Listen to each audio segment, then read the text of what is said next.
Oke, Assalamualaikum warahmatullahi wabarakatuh. Perkenalkan, nama saya Hafiz. Waalaikumsalam. Kelompok saya terdiri dari Aditya Sukma, Diana Regi, dan Reska Komala. Kami di sini ingin menjelaskan tentang monocotyledon. Selanjutnya, di sini ada hubungan filogeni monocotyledon.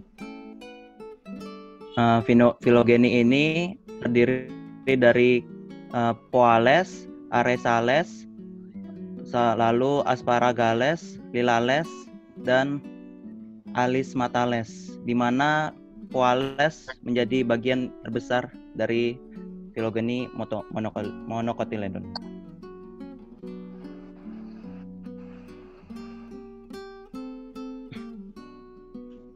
ya silakan, Diana Regi.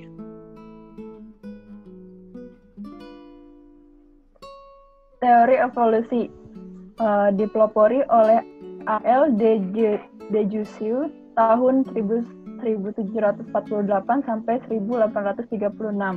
Yang pertama, Acotyledone yang terdiri dari satu kelas dengan 6 suku, yaitu jamur, paku-pakuan, lumut, dan ganggang. Yang kedua itu Monocotyledone yang terdiri dari 3 kelas dengan 16 suku. Yang ketiga Dicotyledone. Ya. Selanjutnya, jadi untuk monocotyl dan dicotyledon itu memiliki perbedaan. Pertama, bisa kita lihat dari keping bijinya. Kalau keping biji monocotyledon itu, dia itu hanya satu cotyledon. Sedangkan kalau dicotyledon itu 2 cotyledon. Lalu dari tulang daunnya bisa dilihat dari monocotyl itu tulang daunnya itu sejajar dan melengkung. Sedangkan kalau dicotyl itu tulang daunnya menyirip atau menjari. Terus kalau batang monocotyl itu berkas pengangkutnya itu tersebar. Sedangkan kalau dicotyl itu berkas pengangkut tersusun dalam suatu lingkaran. Untuk bunganya, untuk monocotyl itu bagian perhiasan bunga hanya terdiri dari 3 atau kelipatan. Sedangkan kalau dicotyl itu bagian perhiasan bunga terdiri dari 2, 4, 5 kelipatannya. Terus untuk akarnya, untuk monocotyl itu sistem akarnya itu serabut, sedangkan untuk akar dicotylnya itu sistem akarnya itu akar tunggal. Ya, selanjutnya ada ciri umumnya. Pertama, tidak ada kandungan kambium pada akar dan batang. Kedua, pertumbuhan akar dan batang tidak dapat tumbuh menjadi membesar. Ketiga, terdapat tudung akar atau kaliptra. Yang keempat, adanya akar lembaga atau coleorhiza dan batang lembaga atau coleoptil.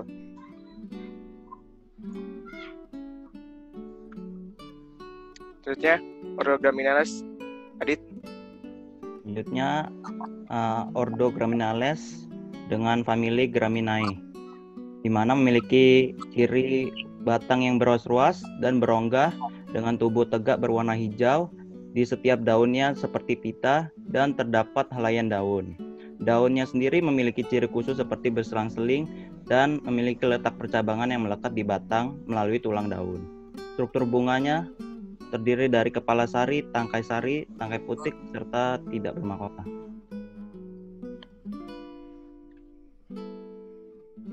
Regi. Ordo Gramineales dengan famili Graminae memiliki bunga berkelamin 2 jenis yang terdiri dari 6 buah benang sari. Buahnya terjadi dan penyerbukan. Contohnya gabah dari tanaman padi. Ekosistemnya berada di terestrial dan atau laut.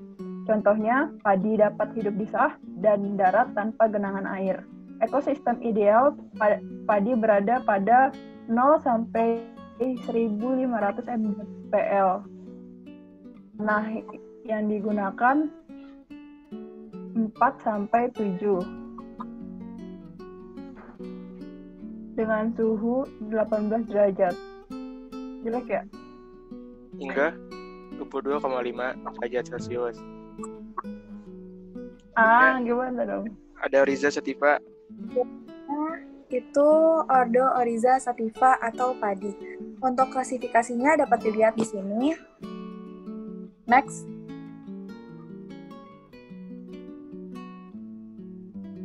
Nah, untuk struktur padinya itu bisa dilihat dari gambar. Jadi dia itu memiliki anakan primer, terus dia itu akar itu adventif, lalu dia itu akar seminal utamanya seperti itu.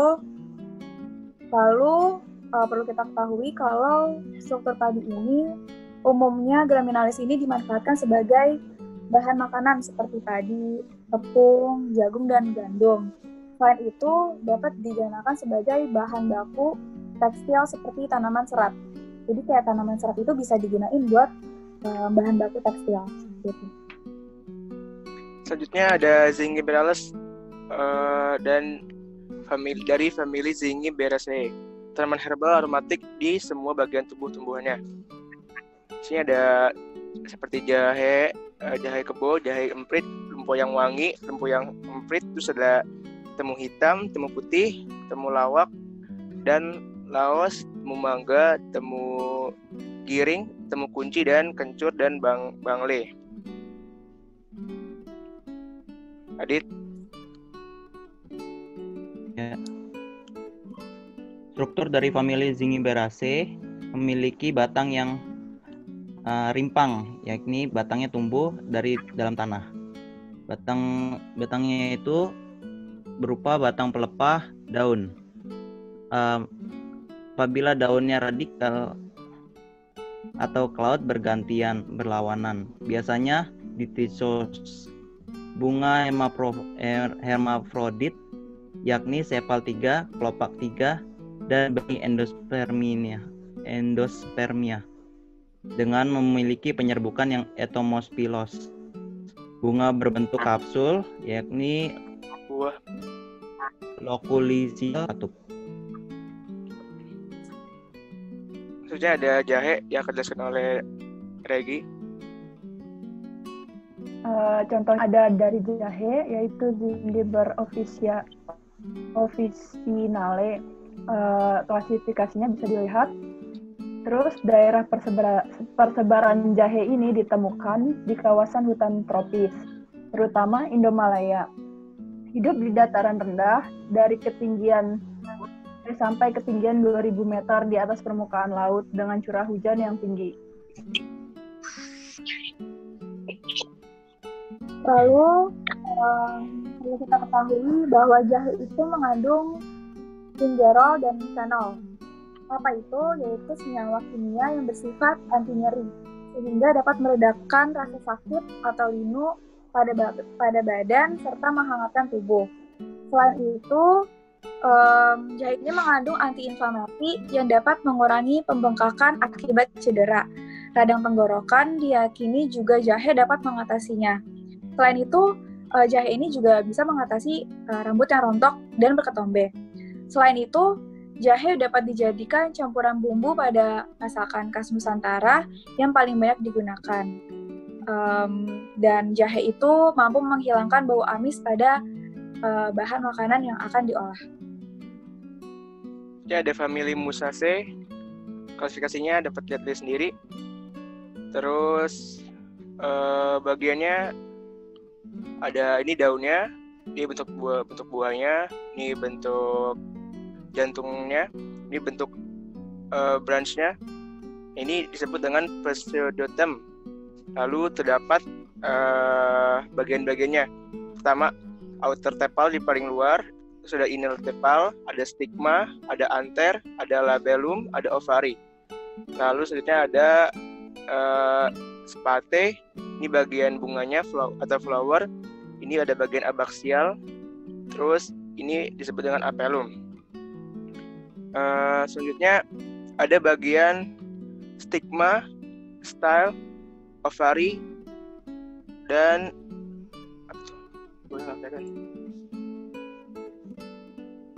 selanjutnya ada anther, filamen, locul, ovule, dan anterior median carpel. Selanjutnya ciri-ciri dari Musaceae akan dijelaskan oleh Adit. Ya. Ciri-ciri famili Musaceae memiliki batang yang semu, tulang daun yang sejajar dan melekat langsung pada batang. Bagian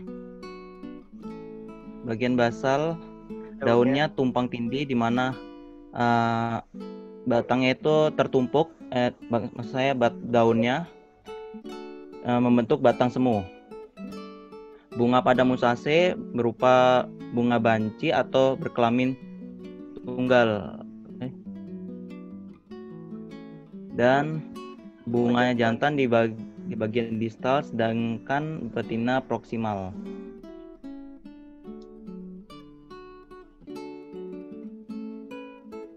Regi.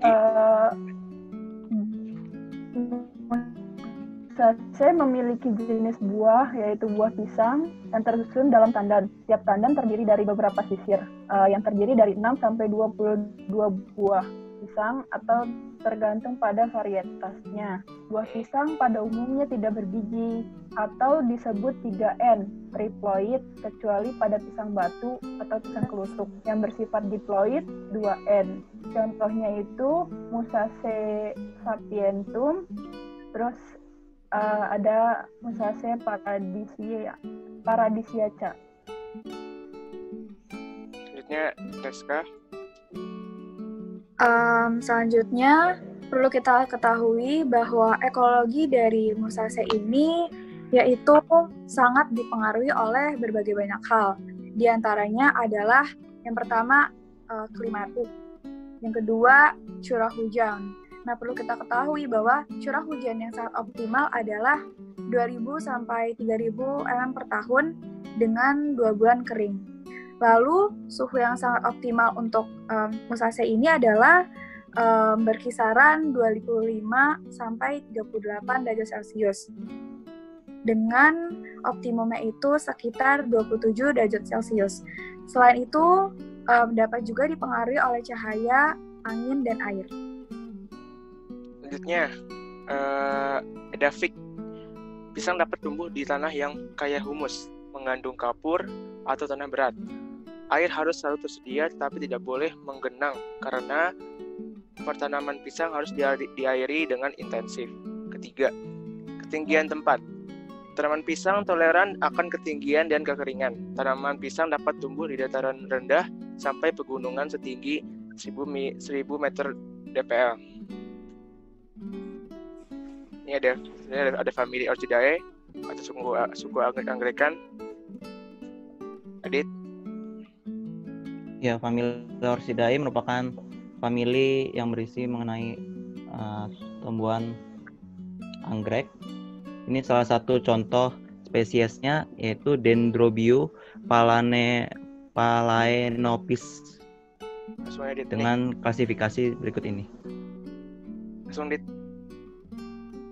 Batang dari Orchidae memiliki batang atau batang semu berupa bulb atau pseudobulb, yakni majemuk yang bertumpuk dari rizom atau akar.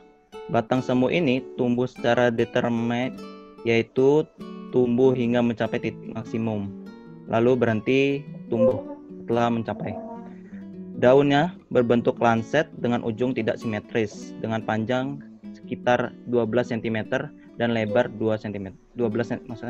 Panjang 12 cm dan lebar 2 cm. Ini bunga. Yang selanjutnya bagian bunga. Bagian bunga tersusun dalam bentuk tandan yang tumbuh pada buku-buku batangnya, agak menggantung. Panjang tandan bunganya kurang lebih 60 cm dengan jumlah tiap bunga ada 6 sampai 24 kuntum. Jenis kelamin jantan polini dan betina yaitu Gymnostenum.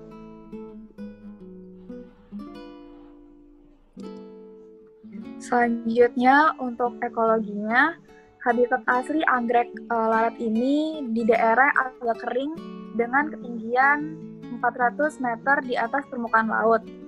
Selain itu, anggrek larat ini tumbuh di daerah dengan suhu antara 50 Fahrenheit hingga 90 Fahrenheit. Selanjutnya ada Ordo Pandanales yang merupakan salah satu suku tumbuhan berbunga. Cirinya yaitu pertama, daun berbentuk garis. Kedua, bunganya uniseksual. Ketiga, buahnya seperti kacang atau nut. Keempat, biji dengan endosperm. Kelima, ada stamen berjumlah 1 hingga banyak. Keenam, terdapat akar tunjang. Ketujuh, batang bulat dengan bekas duduk daun. Adit. Ordo Pandanales, salah satu familinya adalah Pandanaceae, dengan Famili memiliki Pandanaceae. ciri daun yang tersusun secara spiralis, memiliki biji kecil dengan endosperm yang berdaging, filamen lepas atau berlekatan, perhiasan bunganya tereduksi, serta akar udara, yakni akar yang membentuk ke atas. Yang selanjutnya ada jenis Pandanus tectorius dengan klasifikasi sebagai berikut. Manfaat pandan yaitu dijadikan pewarna makanan, tambahan aroma makanan, dan sebagai tanaman hias. Reska. Selanjutnya Ordo Alismatales. Jadi Alismatales ini merupakan ordo yang memiliki spesies akuatik dan tumbuh tenggelam atau sebagiannya itu terpapar ke udara kayak di rawa-rawa. Terus habitatnya itu ada di air tawar serta ada di laut. Nah, Alismatales ini mereka biasanya menjadi komponen utama ekosistem khas lautan dangkal tropikal yang disebut dengan padang lamun. Selanjutnya ada ciri-ciri Alismatales. Pertama, akarnya serabut, terus rimpang bawah yang kokoh, memiliki 2 percabangan. Daunnya radikal, memiliki vena paralel, primer, dan heterofil.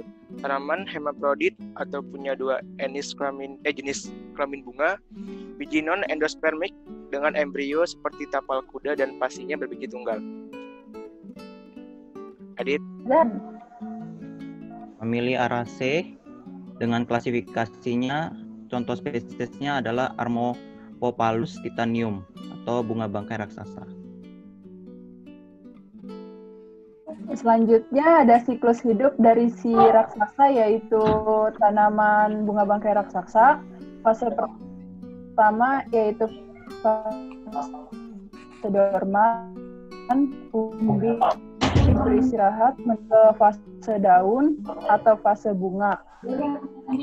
Mungkin yang pertama fase daun. Selama beberapa tahun menumbuhkan tangkai daun. Yang selanjutnya daun mengumpulkan energi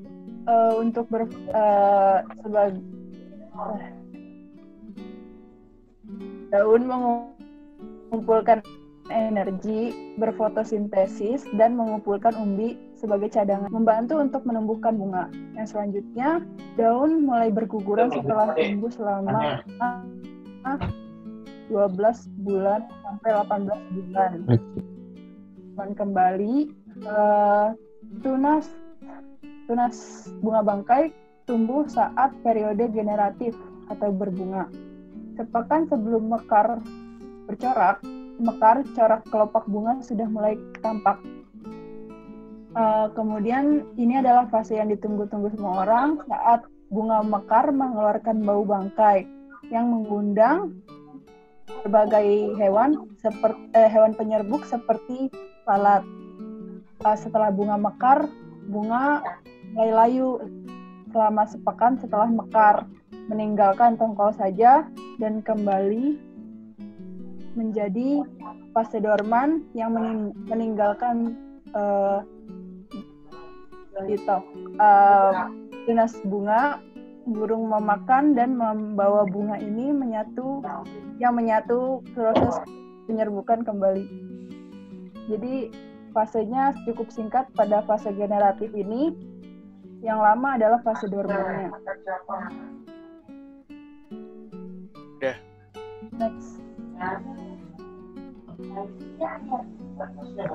Selanjutnya ini struktur homomorfologi dari bunga bangkai. Pertama itu ada spadix yang di atas, terus ada spate, terus untuk female flowernya bisa dilihat itu kayak gitu. Terus kalau floral diagram male flowernya seperti itu. Jadi ada perbedaan ya antara floral diagram female flower sama male.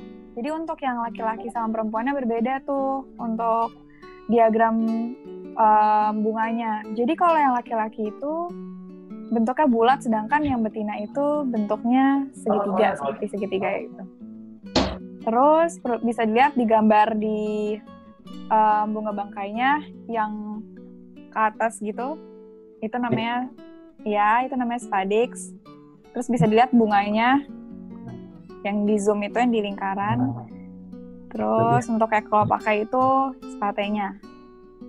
Terus untuk komponen, kenapa sih ini si bunga bangkai ini ada baunya? Jadi ada beberapa senyawa yang menyebabkan si bunga bangkai ini menjadi bau. Ada dimethyl trisulfide dan lain sebagainya. Selanjutnya ada manfaat dari bunga bangkai raksasa. Bunga ini memiliki daya tarik bagi para peneliti sehingga dapat dijadikan sebagai daya tarik objek wisata. Umbinya dianggap bermanfaat karena kandungan glukomanannya bermanfaat sebagai zat pengental serta jeli kaya serat yang bagus untuk menurunkan kolesterol dan kadar gula darah serta bagi kesehatan pencernaan. Terusnya ada Ordo Alismatales yang akan dijelaskan oleh Adit. Ordo Alismatales dengan famili Hydrocharitamaceae, antara lain habitnya itu Otelia alismoides, Thalassia, Hydria, dan Vallisneria. Lanjut, itu antara spesiesnya. Salah satunya yaitu Thalassia testudium dengan klasifikasi seperti itu. Lanjut. Struktur bagian tubuh terdiri dari daun yang short shoot, lalu terdapat apikal, rizom yang memanjang horizontal, dan memiliki biji. Fase tumbuhnya serta perkembangannya juga beragam. Selanjutnya Regi.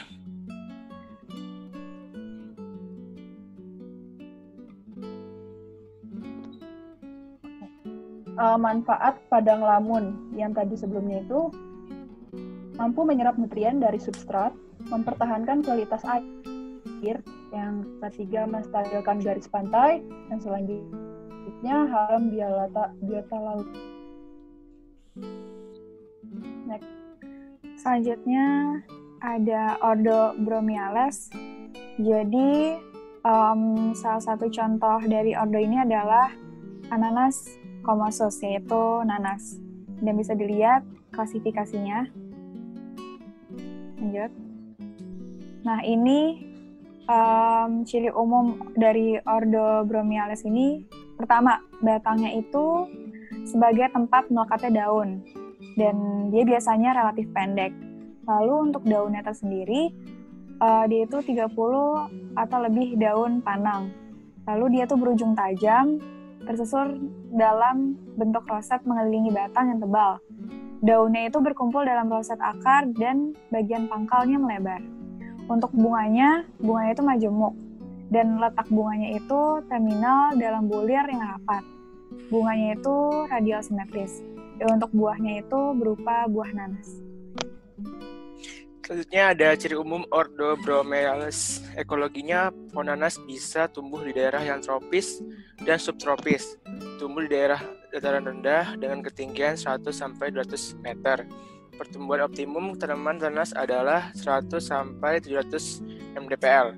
Manfaatnya dapat dikonsumsi sebagai buah segar, dibuat selai dan makanan. Contoh spesiesnya Ananas comosus. Selanjutnya famili Poaceae. Spesiesnya Imprata, yaitu alang-alang. Nggak kedengeran. Mulai Dit. Yang Adit. Apa lagi? Iya. Adit lagi. Karakteristik umum dari famili Poaceae memiliki batang yang berruas, daun seperti pita, yakni memiliki lagula, bunganya tidak bermahkota, buahnya seperti padi, jagung, atau tebu. Ekologi yang dapat ditemuinya itu terdapat di daerah yang tropis atau subtropis. Kegunaan ekonomisnya bisa digunakan sebagai bahan pangan, papan, atau obat-obatan tradisional. Spesiesnya itu padi atau Rhiza sativa, ziamis, jagung, dan Saccharum officinarum, tebu. Yang selanjutnya dari famili Liliaceae. Contohnya ada Allium ascalonicum. Next. Ini ada bagian-bagian dari tumbuhan lili atasnya, bagian bunga itu namanya inflorescence. Yang di bawahnya yang seperti kelopak bawah itu namanya brad, yang menghubungkan antara ini adalah penduk. Selanjutnya itu ada cylindrical fleshy leaf, yang di bagian bawahnya ini yang berwarna ungu bernama bulbose stem. Ini di sebelah kanan juga ada bagian lainnya, yaitu entire cloud yang A, yang B itu ada bulbs, yang ketiga, ini adalah bagian jelasnya ya. Yang ketiga itu inflorescence, yang keempat itu D itu plant with apa tuh? Fluorescent. Yang selanjutnya ada inflorescence yang E. Next. Eca. Untuk ciri-ciri dari Liliaceae ini, pertama batangnya itu tumbuh dari umbi. Terus batangnya itu tanaman tegar dengan tinggi 50-100 cm. Untuk daunnya berbentuk silinder berongga. Umbi berbentuk dari pangkal daun. Lalu untuk bunganya berbentuk seperti payung. Terus untuk payunnya. Terus buat buahnya itu berdaging, pecah, kapsul, dan umbi. Buahnya itu tadi bisa berupa bawang merah. Terus untuk ekologinya, tumbuh baik pada suhu yang di 30 derajat Celcius sampai 25 derajat Celcius, dan dia tumbuh pada daerah dengan iklim yang kering. Selanjutnya ada ciri-ciri Liliaceae, manfaatnya sebagai bahan makanan. Untuk spesiesnya ada Allium tuberosum atau kucai, ada Allium kepa atau bawang bombay, ada Callium vistosum atau daun bawang, ada Allium ascalonicum atau bawang merah, ada Lilium longiflorum atau bunga lili. Selanjutnya ada Ordo Spiralis. Adit. Karakteristik umumnya dari ordo ini ordo apa famili? Ini Ordo.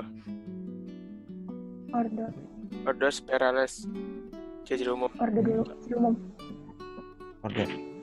Karakteristik umum dari Ordo Spiralis berupa terna perennial yang memiliki habitat yang lembab, berpaya-paya atau berair, seringkali berumpun dalam tanah, terdapat rimpang yang menyerap atau bahan-bahan seperti umbi dengan geragi, batangnya segitiga, tidak berongga, di bawah rangkaian umbi biasanya tidak bercabang. Daun bangun pita, bertulang sejajar dengan upih yang tertutup, yakni tanpa atau jarang mempunyai lidah-lidahan, serta tidak atau bahkan jarang tereduksi dan biasanya tersusun sebagai roset akar. Dari ordo ini terdapat famili Cirpea, memiliki bunga seksual, perhiasan bunga berbentuk seperti rumput, putih atau seperti mahkota. Bulir terdiri dari beberapa bunga. Ca. Untuk contoh spesies Ya dari udah lanjut. untuk spesies dari Schirpacia ini yaitu Elocaris dulcis, itu burm. Nah, nama daerahnya itu biasanya dikenal dengan teki, kayak gitu, rumput teki. Nah, untuk morfologinya itu tumbuhannya itu tegak, tingginya dapat mencapai 1,5 meter. Terus batangnya berpenampang bulat, keluar dari limpang yang merayap dan mempunyai stolon. Terus dia itu dari ujung stolonnya itu kadang-kadang tumbuh umbi yang keras. Dan biasanya umbi itu berwarna coklat tua atau hitam. Selanjutnya ada cirinya bulir di ujung batang dengan diameter sama dengan batang dengan ujung yang meruncing. Glumenya banyak dan rapat, tersusun seperti genting. Tumbuhan ini tumbuh di sekitar rawa seperti pantai, banyak dijumpai di ujung utara Jawa. Umbinya enak dimakan dan di Indramayu sering dibuat emping yang disebut emping teki. Udah guys. Udah. Sekian yang dapat kami sampaikan. Kurang lebihnya mohon maaf. Wassalamualaikum warahmatullahi wabarakatuh.